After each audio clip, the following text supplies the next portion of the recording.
ओम श्री परमात्मने नमः। श्रीमद्भागवत गीता के 12वें अध्याय का महात्म। श्री महादेव जी कहते हैं, पार्वती दक्षिण दिशा में कोल्हापुर नाम का एक नगर है, जो सब प्रकार के सुखों का आधार, सिद्ध महात्माओं का निवास स्थान तथा सिद्धि प्राप्ति का क्षेत्र है। वह पराशक्ति भगवती लक्ष्मी का प्रधान पीठ है। संपूर्ण देवता उसका सेवन करते हैं। वह पुराण प्रसिद्ध तीर्थ, भोग एवं मोक्ष प्रदान करने वाला है। वहाँ करोड़ों तीर्थ और शिवलिंग है। रुद्र गया भी वहीं है। वह विशाल नगर लोगों में बहुत विख्यात है। एक दिन कोई युवक पुरुष उस नगर में आया। वह कहीं का राजकुमार था। उसके शरीर का रंग गोरा, नेत्र सुंदर, ग्रीवा शंख के समान, कंधे मोटे, छाती चौड़ी तथा भुजाएं बड़ी बड़ी थीं। नगर में प्रवेश करके सब ओर महलों की शोभा निहारता वह देवेश्वरी महालक्ष्मी के दर्शनार्थ उत्कंठित हो मणिकंठ तीर्थ में गया और वहां स्नान करके उसने पितरों का तर्पण किया। फिर महामाया महालक्ष्मी को प्रणाम करके भक्ति पूर्वक स्तवन करना आरंभ किया। राजकुमार बोला, जिसके हृदय में असीम दया भरी हुई है, जो समस्त कामनाओं को देती तथा अपने कटाक्ष मात्र से सारी जगत की सृष्टि, पालन और संहार करती हैं, उस जगन माता महालक्ष्मी की जय हो। जिस शक्ति के सहारे उसी के आदेश के अनुसार परमेष्ठी ब्रह्मा सृष्टि करते हैं, भगवान अच्युत जगत का पालन करते हैं तथा भगवान रुद्र अखिल विश्व का संहार करते हैं, उस सृष्टि, पालन और संहार की शक्ति से संपन्न भगवती पराशक्ति का मैं भजन करता हूँ। कमले, योगी जन तुम्हारे चरण कमलों का चिंतन करते हैं। कमलाएले, तुम अपनी स्वाभाविक सत्ता से ही हमारे समस्त इंद्रिय गोचर विषयों को जानती हो। तुम ही कल्पनाओं के समूह को तथा उसका संकल्प करने वाले मन को उत्पन्न करती हो। इच्छा शक्ति, ज्ञान शक्ति और क्रिया शक्ति, ये सब तुम्हारे ही रूप हैं। तुम परासन्वित परम ज्ञान रूपिणी हो। तुम्हारा स्वरूप निष्कल, निर्मल, नित्य, निराकार, निरंजन, अंतरहित, आतंक शून्य, आलंबनहीन तथा निरामय है। देवी, तुम्हारी महिमा का वर्णन करने में कौन समर्थ हो सकता है, जो 6 चक्रों का भेदन करके अंतःकरण के 12 स्थानों में विहार करती है।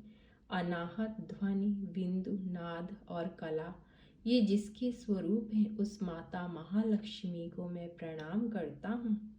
माता, तुम अपने पूर्ण चंद्रमा से प्रकट होने वाले अमृत राशि को बहाया करती हो। तुम ही परा, पश्यंती, मध्यमा और वैखरी नामक वाणी हो। मैं तुम्हें नमस्कार करता हूँ।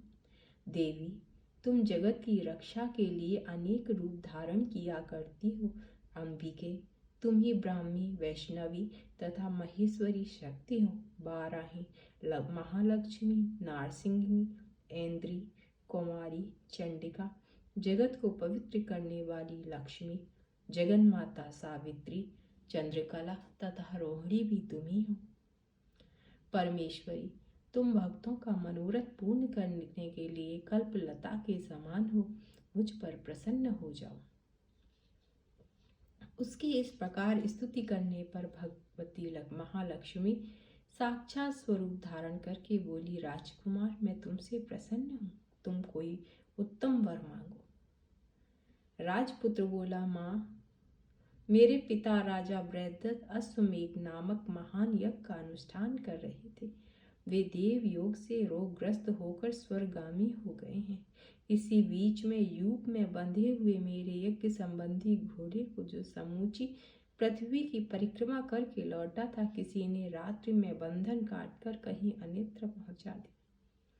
उसकी खोज में मैं कुछ लोगों को भेजा था, किंतु वे कहीं भी उसका पता न पाकर जब खाली हाथ लौट आए हैं, तब मैं सब ऋतुजों से आज्ञा लेकर तुम्हारी शरण में आया हूँ। देवी, यदि तुम मुझ पर प्रसन्न हो तो मेरे यज्ञ का घोड़ा मुझे मिल जाए, जिससे यज्ञ पूर्ण हो सके। तभी मैं अपने पिता महाराज का ऋण उतार सकूंगा। शरणागतों पर दया करने वाली जगजननी लक्ष्मी, जिससे मेरा यज्ञ पूर्ण हो वह उपाय करो। भगवती लक्ष्मी ने कहा, राजकुमार, मेरे मंदिर के दरवाजे पर एक ब्राह्मण रहते हैं जो लोगों में सिद्ध समाधि के नाम से विख्यात हैं। वे मेरी आज्ञा से तुम्हारा सब काम पूरा कर देंगे। महालक्ष्मी के इस प्रकार कहने पर राजकुमार उस स्थान पर आए जहाँ सिद्ध समाधि रहते थे। उनके चरणों में प्रणाम करके राजकुमार चुपचाप हाथ जोड़ खड़े हो गए। तब ब्राह्मण ने कहा, तुम्हें माता जी ने यहाँ भेजा है। अच्छा देखो, अब मैं तुम्हारा सारा अभीष्ट कार्य सिद्ध करता हूँ। यों कहकर मंत्रवेत्ता ब्राह्मण ने सब देवताओं को वहीं खींचा। राजकुमार ने देखा, उस समय सब देवता हाथ जोड़े थर थर कांपते हुए वहां उपस्थित हो गए। तब उन श्रेष्ठ ब्राह्मण ने समस्त देवताओं से कहा, देवगण, इस राजकुमार का अश्व जो यज्ञ के लिए निश्चित हो चुका था, रात में देवराज इंद्र ने चुराकर अन्यत्र पहुंचा दिया है। उसे शीघ्र ले आओ। तब देवताओं ने मुनि के कहने से यज्ञ का घोड़ा लाकर दे दिया। इसके बाद उन्होंने उन्हें जाने की आज्ञा दी। देवताओं का आकर्षण देखकर तथा खोए हुए अश्व को पाकर राजकुमार ने मुनि के चरणों में प्रणाम करके कहा, महर्षि, आपका यह सामर्थ्य आश्चर्यजनक है। आप ही ऐसा कार्य कर सकते हैं, दूसरा कोई नहीं। ब्रह्मन, मेरी प्रार्थना सुनिए। मेरे पिता राजा बृहद्रथ अश्वमेध यज्ञ का अनुष्ठान आरंभ करके देव योग से मृत्यु को प्राप्त हो गए। अभी तक उनका शरीर तपाए हुए तेल में सुखाकर मैंने रख छोड़ा है। साधु श्रेष्ठ, आप उन्हें पुनः जीवित कर दीजिए। यह सुनकर महामुनि ब्राह्मण ने किंचित मुस्कुराकर कहा, चलो, जहाँ यज्ञ मंडप में तुम्हारे पिता मौजूद हैं चलें। तब सिद्ध समाधि ने राजकुमार के साथ वहां जाकर जल अभिमंत्रित किया और उसे उस शव के मस्तक पर रखा। उसके रखते ही राजा सचेत होकर उठ बैठे। फिर उन्होंने ब्राह्मण को देखकर पूछा, धर्म स्वरूप आप कौन हैं? तब राजकुमार ने महाराज से पहले का सारा हाल कह सुनाया। राजा ने अपने को पुनः जीवन देने वाले ब्राह्मण को नमस्कार करके पूछा, ब्राह्मण, किस पुण्य से आपको यह अलौकिक शक्ति प्राप्त हुई है? उनके यों कहने पर ब्राह्मण ने मधुर वाणी में कहा, राजन, मैं प्रतिदिन आलस्य रहित होकर गीता के 12वें अध्याय का जप करता हूँ। उसी से मुझे यह शक्ति मिली है जिससे तुम्हें जीवन प्राप्त हुआ है। यह सुनकर ब्राह्मण सहित राजा ने उन ब्रह्मर्षि से गीता के 12वें अध्याय का अध्ययन किया।